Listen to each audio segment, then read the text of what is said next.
வரிசை சம்பந்தப்பட்ட கணக்கு. இதில் பார்த்தீங்கன்னா 7 நிர்வாகிகள் PQ அப்படிங்கிற W வரைக்கும் ஆஃபீஸ் போகிறாங்க, அலுவலகம் போகிறாங்க. சரிங்களா? இப்போ 7 பேரும் பர்டிகுலர் டைமில் வந்து போகிறாங்க. அந்த ஆர்டர் வந்து நம்ம பார்க்கணும். அந்த ஆர்டரில் 4ஆவதா அதாவது 4ஆவதாக வர்றது யார் அலுவலகத்துக்கு அப்படிங்கிறது தான் கேள்வி. இப்போ என்னென்ன பாயிண்ட்ஸ் கொடுத்துருக்காங்க, அந்த பாயிண்ட்ஸை தெளிவாக நம்ம படித்தோம்னாவே கீழே விடையை நம்ம கண்டுபிடிச்சிடலாம். ஸோ முதல்ல என்னது, யூங்கிறவர் வந்து பிக்கு முன் உடனடியாக சென்றார். இப்போ என்ன ஆகுது, பி இங்கே வச்சுக்கலாம், இந்த இடத்துல அலுவலகம் போட்டுக்கலாம், அதாவது ஆஃபீஸ் போகிறாங்க. யூ வந்து என்ன பண்ணுறாரு, பிக்கு முன்னே போகிறாரு. யூ போட்டு பிக்கு முன்னாடியே யூ போயிடுறாரு, அதுவும் உடனடியாக. அப்பனா பிக்கு முன்னாடி யூ போயிருப்பாரு. எக்ஸாம்பிள், இவர் 8:30 மணிக்கு போகிறாருன்னு வைங்களேன் காலையில், இவர் ஒரு 8:35க்கு போயிருக்கலாம். அந்த கணக்கு முன்னாடி போயிட்டாரா. அடுத்தது, ஆனால் எஸ்ஐ உடனடியாக பின்தொடரவில்லை. யாரு, யூ வந்து எஸ்ஸை வந்து உடனடியாக பின்தொடரவில்லை.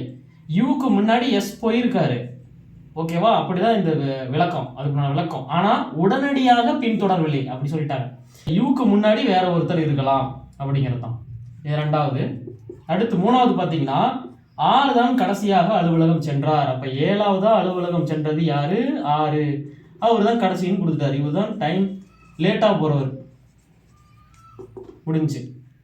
இப்போ 4ஆவதா என்னது, டி வந்து என்னது, பிக்கு பின் தொடர்கிறார். பிக்கு பின்னாடி வந்து டி போறாரு. 8:35க்கு பி போயிருக்காருன்னா இவர் வந்து 8:40க்கு போயிருக்காருன்னு வைங்க. அப்படி இது முடிஞ்சு. 5ஆவது என்னது, W என்பவர் டீயை பின்தொடர்கிறார்.